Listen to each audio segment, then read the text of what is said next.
Une année à Sainte-Tulle est toujours marquée par ces trois éléments, la solidarité, le sport et la culture. C'est ce que nous vous proposons de découvrir maintenant à travers 3 reportages réalisés au cœur de notre ville.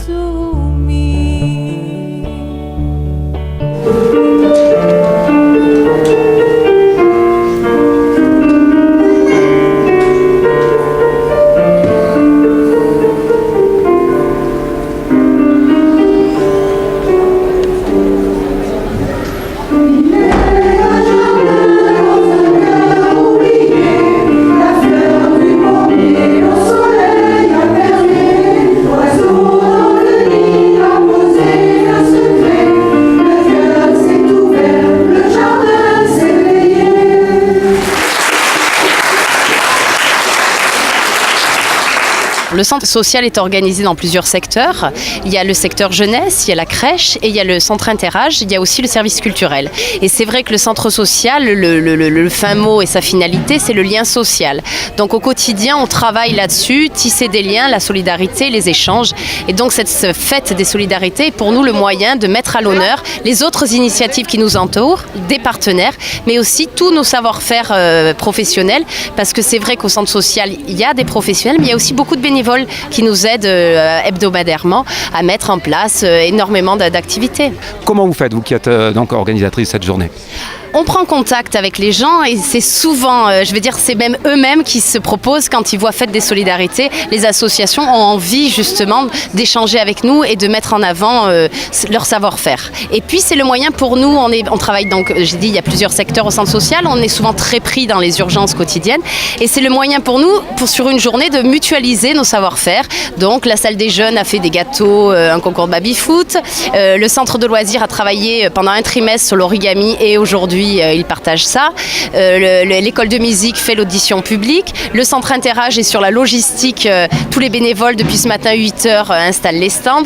Depuis 6 mois, ils travaillent avec moi sur des réunions pour voir comment faire venir les gens, à quel moment.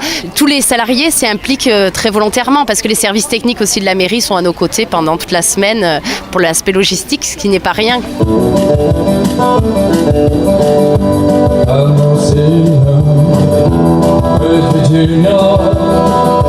Monsieur le maire, nous sommes aujourd'hui samedi 1er septembre et nous avons assisté à ce premier sentier des sports. Est-ce que vous pouvez nous expliquer un petit peu d'où est venue l'idée ? C'est très simple, c'est une réflexion complète du conseil municipal à propos de l'organisation des fêtes et de la découverte des sports. Et l'idée, ça a été de coupler la fête des saucisses, qui est une fête de reprise où anciennement on tuait le cochon. Maintenant, il y a peut-être qu'ils le font mais ils ne le disent pas.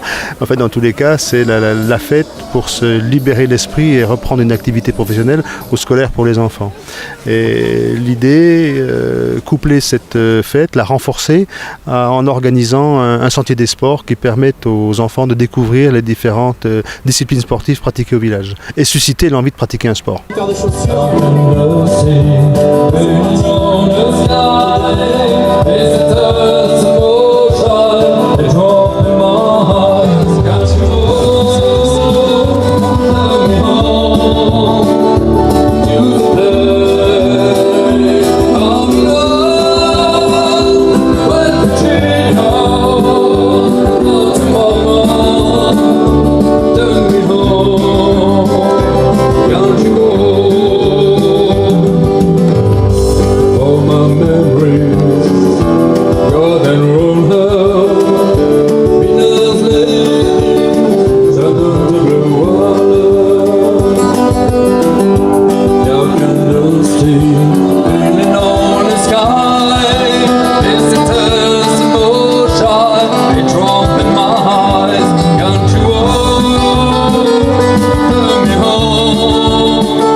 Comment cette organisation s'est mise en place cette année sur ce premier sentier des sports ? Voilà, donc 10 associations sportives se sont mises d'accord pour qu'elles se présentent les unes après les autres, mais sur 10 lieux différents. On a donc un sentier qui part de la salle des fêtes, qui descend sur la piscine, qui passe par le parc des sports, le terrain de foot, et on remonte jusqu'à la salle multisport.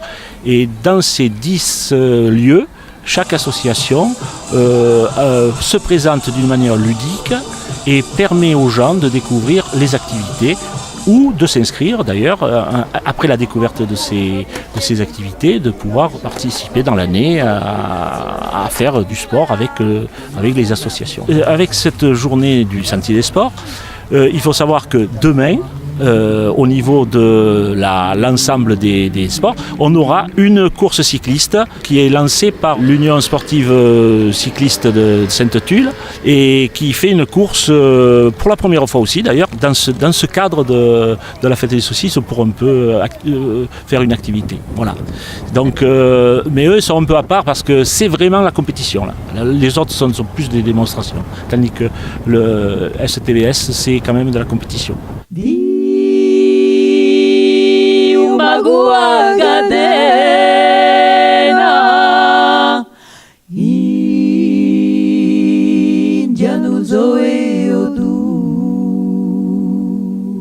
En ce qui concerne la culture à Sainte-Tulle, l'option qui est faite, c'est d'avoir quelque chose de varié, éclectique et en même temps populaire dans le bon sens, dans le sens que prônait Jean Villard. On a aussi une salle d'exposition qui vient d'être baptisée, la salle Jean Amblard, qui nous permettra dans l'avenir d'avoir des expositions sur des artistes, beaucoup d'artistes de la région, parce qu'on aime bien que les gens se fassent connaître.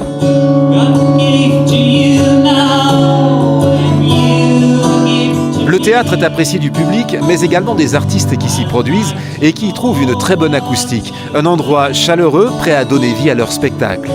Depuis 3 ans, la programmation s'est enrichie d'un festival de théâtre amateur de qualité qui donne l'occasion à des troupes régionales de jouer dans un lieu adapté. Le théâtre est aussi la salle où se déroulent les séances de cinéma grâce au projecteur numérique qui permet la projection en 3D avec des lunettes actives. La médiathèque a su trouver sa place et a pris une ampleur incontestée, avec un fonds toujours en augmentation, des expositions, des ateliers, des soirées. C'est devenu en quelques années un lieu incontournable de la culture à Sainte-Tulle. Et on a aussi deux moments qui sont importants. On a des festivals. Le festival transméditerranéen qui se fait au temps de dernier trimestre de l'année civile. Et le festival autour des lavoirs qui se fait dans le début juillet. Et pendant la première quinzaine de juillet, on a donc un festival gratuit, offert à tout le monde et avec des spectacles de qualité.